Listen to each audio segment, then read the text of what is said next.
We thought we'd take a break from our reviews today and do a video that I've wanted to make for a while now because, while YouTube is relatively new to me, I've been reviewing gear for 20 years. You're old! And I've been a fan of HiFi and Home Theater for even longer than that. And as you might expect, over that amount of time, I have learned a lot. And I've also held quite a few beliefs, but over time, I have changed those beliefs. So I thought that it would be of interest and potentially helpful to a lot of you to go over some of those things. So today's video is the 10 truths about HiFi and Home Theater that I used to believe, but don't anymore.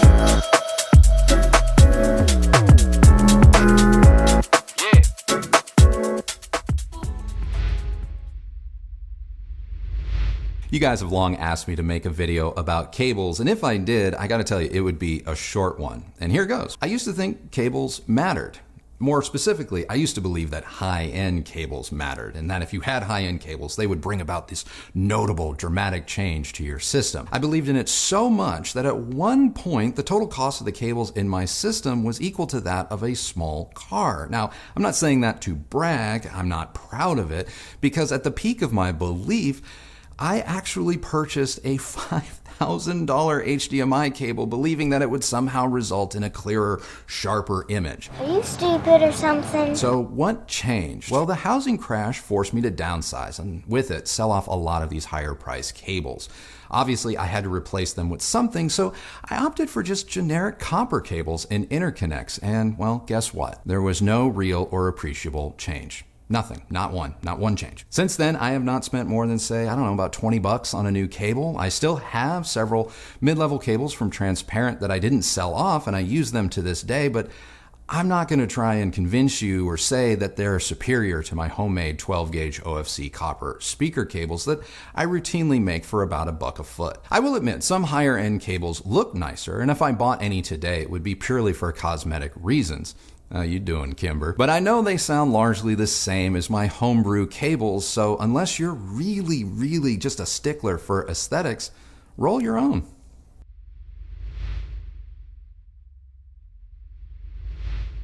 Speaking of selling gear, I used to believe that this stuff was worth money. A lot of money. And let me be perfectly clear. There is a world of difference between intrinsic value and monetary value. Right now, I'm talking about the latter because for years, I invested in gear believing that it was a kind of savings account. I believed that I was buying assets that would hold enough of their value or maybe even appreciate over time that it was worth it.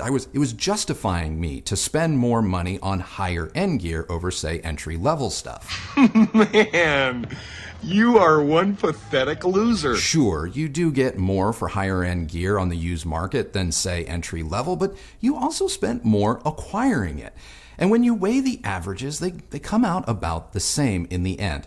If anything, I lost more money on my high dollar items than I did entry level gear. I have found that folks will routinely spend 50 to 70 cents on the dollar for an item that retailed for, say, under $2,000, whereas a $20,000 product, that buyer is usually looking to spend way less because nobody likes a deal more than an audiophile. Oh, and to homeowners contemplating turning a spare bedroom or flex space into, say, a dedicated home theater, I don't recommend it. I mean, do it. By all means, do it if it's important to you, but don't do it if you think it's going to add value to your home because it won't. You're better off adding that second bathroom or fixing up your kitchen.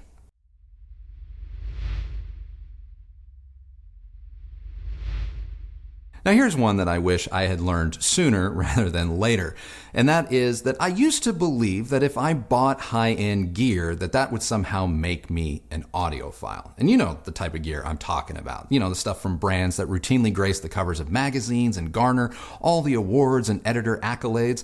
Those products, if I bought them, they would make me an audiophile. I also used to think that it would make me part of the community and it would bring me this level of clout and respect that other audiophiles would see and appreciate. Nope. Turns out it really doesn't matter what level of audiophile you are, there will always be something wrong with your choice in gear. So, as in life, you just can't please anyone or everyone. Audiophiles especially. So it's best to just buy what pleases you and makes you happy, rather than lose sleep over what gear is right or wrong. Now, I am not criticizing high-end audio, nor am I trying to prop up entry-level gear. I am just pro whatever makes you happy. And I really don't care how much or how little it costs, because cost is relative to the buyer. I'm just saying that high-end gear doesn't make you any more of an audiophile over someone who has, say, a Bose soundbar.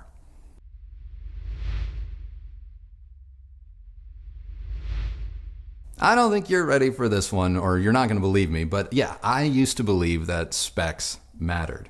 I did. I valued neutrality. I stressed over signal-to-noise ratios, total harmonic distortion, and frequency response curves. I mean, I would devour graphs, and I would measure my speakers in my room to see how close or how far off the performance I was getting was different from that of the factory. And I learned a lot doing this. And for a time, it led me to buy products with, according to the gatekeepers, truly great measurements. But I realized after a while that I wasn't listening anymore. I was just evaluating. I wasn't as interested in enjoying the music as I was just preoccupied with just how well my gear was performing. And I noticed two things during this time. My main system sat largely idle. I started listening to music elsewhere in my home through lesser gear. I also discovered that I bought a lot of equipment that measured well, but that I didn't really even like much. I didn't even really need it. When I allowed myself to buy something because I liked it, I realized that I started to listen to music again. And ever since then, I have pumped the brakes on specs, opting instead to recognize the gear and the sound that connects with me emotionally. I know I made a whole video about this already, but for anyone who's still unclear about what I mean, I am not saying that specs aren't important, but I will never again let them be the arbiter of what is supposedly good or bad.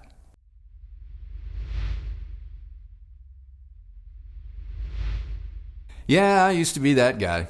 You know the guy. We've all met the guy. The guy that when you mention Class D at a show... Sucks ass! Yours, I assume? Yeah, that guy. That was me.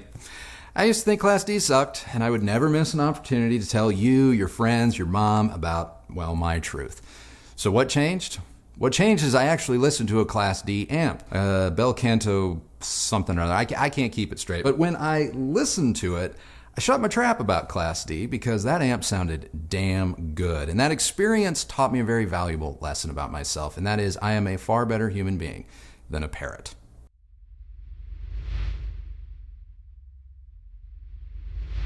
Now this next one should be of help to a lot of you because I have found that subwoofers are one of the more misunderstood loudspeakers in all of home theater and hi-fi. And quick aside, you can have a subwoofer in a hi-fi system. In fact, you probably should. Because they're misunderstood, I think there is this common, thought that if you have multiple subwoofers, you're going to automatically end up with more bass.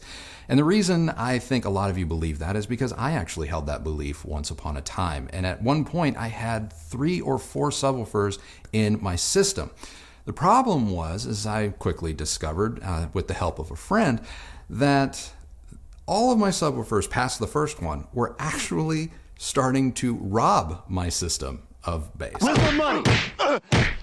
You gonna give me my money? I'm not saying don't get multiple subwoofers. Multiple subwoofers can have a positive effect. They can be a great way to spread bass around your room more evenly. And when set up correctly, they can give you more bass. But just because you see more subwoofers in a system does not automatically mean you're getting more bass. So just make sure when you set up more than one subwoofer, you do it correctly so as not to create a bass suck when you're hoping for a bass boost.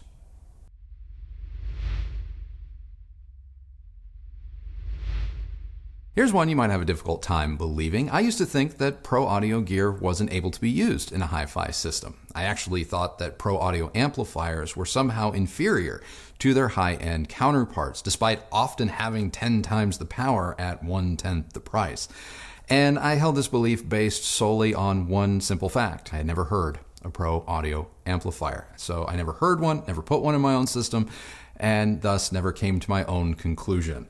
I think you're starting to notice a trend. Obviously, if you're a fan of this channel or me, I have pulled 180 on this one, and I obviously think that you can use pro audio gear in a hi-fi system, and well, they sound pretty damn good.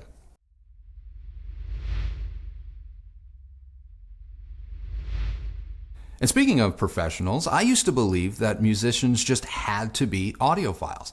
I mean, with as much lip service as audiophiles like to give musicians and their so-called artist intent, I just kind of figured that every musician just had the best hi-fi gear money could buy. Nope. I was wrong again. I'm not suggesting that musicians can't be audiophiles or that they're not audiophiles, but this notion that they just have these insane rigs and chase the audio dragon the way audiophiles do was just a huge fallacy that I once believed. The truth is, a lot of musicians that I've been fortunate enough to meet have systems, but they're largely made up of gear that either A, means something to them, that intrinsic value, or B, would likely be criticized by audiophiles as being entry or mid-level.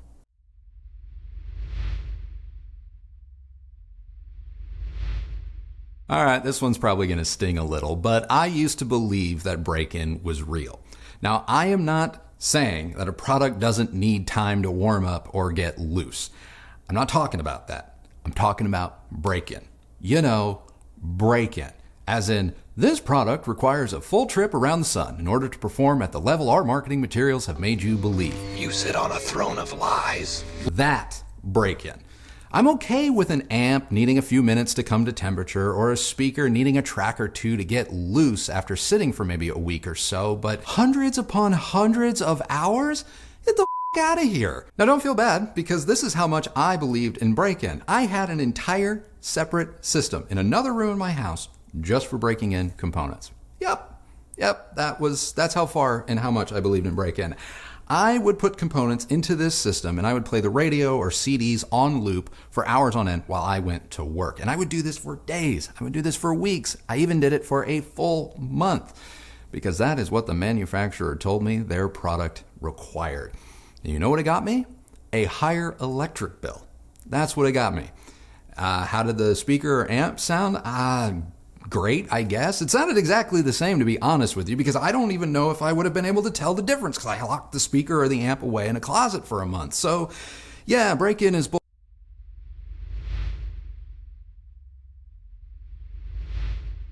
Now, I know the video that helped to launch this channel, or relaunch the channel, depending on how long you've been a fan, was called Vinyl Sucks. And in that video, provided you made it past the thumbnail, I actually come clean about how much I actually love vinyl. But the truth is, I just didn't always feel this way.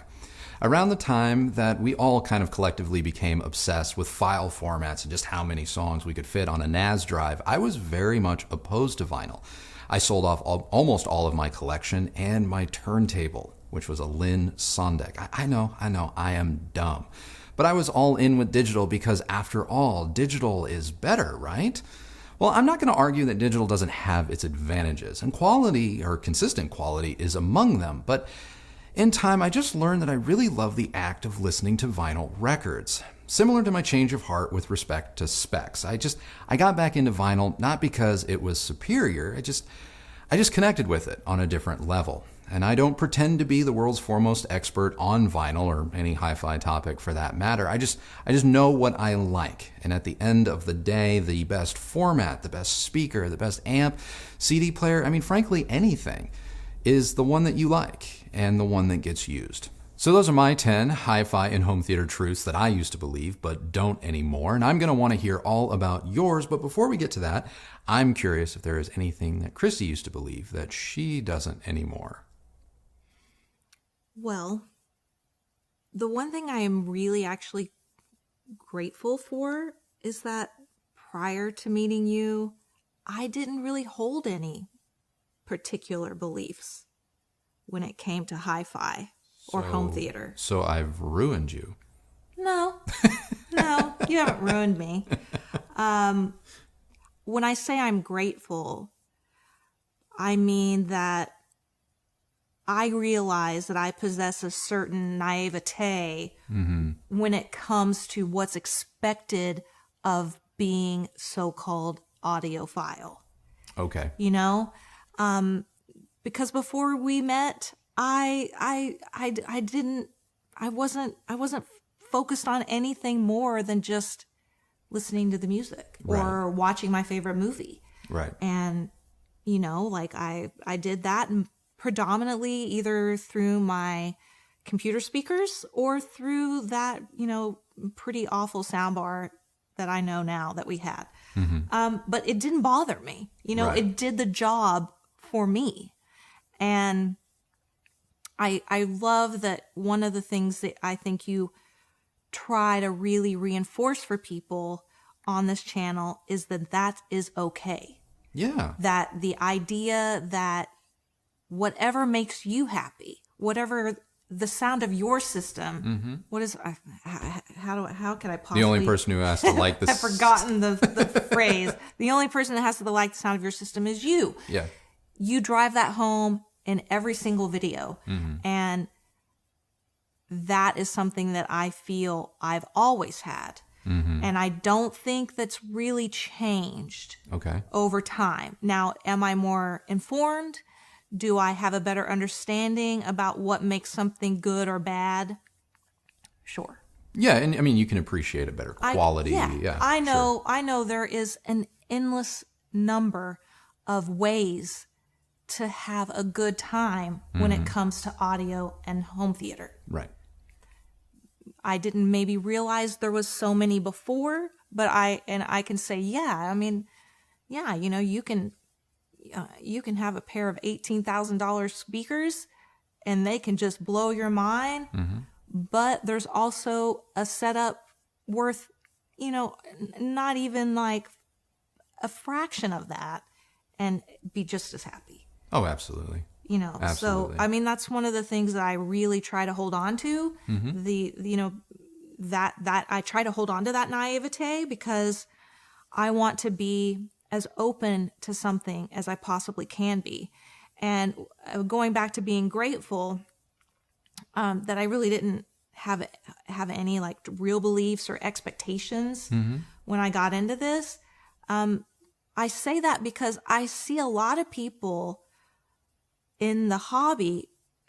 It seems like they really struggle with being okay with what they have, seeking acceptance from others. I mean, God, that's that's life. That's life. Yeah, that's life. But you want, let's just say you take an interest in something, no matter what it is. Obviously, we're talking about audio in this respect, but when you take an interest in something, of course you want to have the best thing you can possibly have, but not everybody has the same budget to get there. And so you want, everyone needs community. I think we're all better for it, but I do think that, a lot of times this hobby, the industry gets in its own way and prevents people from wanting to come in. Yeah. Because there seems to be a velvet rope, so to speak. There are definitely instances in this hobby, from the manufacturer on down to fans, where true hard and fast barriers are put up, and they go far beyond just price. Price, as I've learned, I used to always think price was the barrier. No, price is not the barrier. Price is like the first objection before you actually get to the barrier. And that is just simply that certain people don't want you. They just don't want you as a customer. They don't want your business, or they don't want you in the hobby. And yeah, they don't want you a part of the conversation. And that's the darker side of one of my points in this video, where I talk about, I used to think that if I would get these things, if I would acquire these things, if I would believe these things, that somehow that was finally going to allow me to break through. And it just doesn't work that way. Yeah, and if this industry isn't careful, they're gonna kill it. Yeah. Yeah. And I witness it on a daily basis, and it shocks me. It shocks me when, if you just think about how everyone, especially right now, we're all kind of struggling just to sort of survive and get by, and yet there are quite a few brands out there and audiophiles, like, hobbyists or whatever you want to call Yeah, more people on the extreme side of it, yeah. that really want to put up a bunch of roadblocks to get into this. Yeah. And I don't understand that at all. That just seems like the worst thing you could ever do. Like, why try to discourage somebody, or make them think that they aren't smart enough, or they don't have the right thing, or they didn't spend enough, So that's something that I, to this day, try to hold on to, that anything can be good. And, and conversely, anything can be bad, or maybe not necessarily bad, but just isn't for me. Yeah. And I'm okay with that. Like, just because if I say, like Denon, like they're not my favorite, but that doesn't mean Denon makes a bad product. And it doesn't mean if you like Denon that there's something wrong with you. Nope. Doesn't mean that at all. And that's where I really wish there was a little bit more acceptance. Yeah, I think actually one of the, existential crises of this industry is the fact that there are so many roadblocks, and not to beat a dead horse, the tribalism that exists in not only this hobby, but it just seems in all of life right now. I really think that, we talk a lot, or audiophiles especially talk a lot about how it's a great time to be an audiophile because there's so many options, there's so many great gear options for you to get involved. But yet that's a great statement, and it's a true statement. But then at the same time, as soon as you start talking about a specific thing within, say, the parameters of it's a great time, well, it's like, well, hold on, what great thing are we talking about exactly? And I think we need to just keep that mindset that it's just a great time in general to become an enthusiast, whether it's home theater or hi-fi, because there's just so many choices and ways with which to get into it. And not to become suddenly preoccupied when you pick a particular brand or product, and just keep that more broad mindset. I think that that's the only way that this grows, to be honest with you, because you can't in one breath say it's a great time to become an enthusiast because there's so many budget opportunities, so many budget options and opportunities for you to buy in and have a killer system for like no money whatsoever. And then in the next breath, or the next person right next to you goes, okay, well, I'm thinking about buying a Sony 1080. And then all of a sudden, here comes the judgment. I think that's what has to stop, because you can't encourage people and then suddenly discourage them for exactly the same thing. Bringing it back to your question for me is like, what all has really changed? And I don't know that much has really changed beyond that. I know there's a lot more options out there, and the breadth of my knowledge has grown immensely.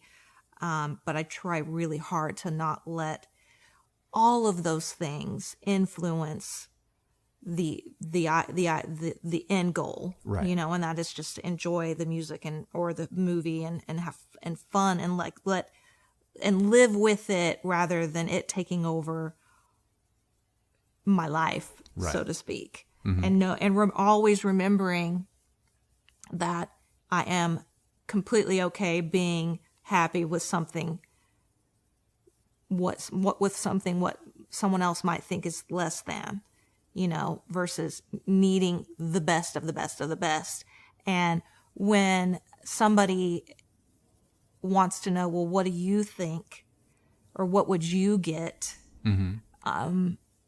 I can give you my own personal opinion, but, I want you to be confident that if you don't feel that way, or if you feel something else is going to be better for you, that just to be okay with that. Yeah, just go with it. And try not to get bogged down in the list and whether or not which side of the fence you fall on, because honestly, it doesn't matter. Right. None of it really matters if you don't enjoy it. True. If you don't enjoy it, if you don't listen to it, if you don't use it, what was the point? Yeah. I don't personally see one, unless it's just to say, I have this. Right. unless you're just trying to fit in. Right. And that's probably not going to give you it may not. Just know that if that's the path you take, you may not ultimately be rewarded. Yeah. You may not find happiness in the end.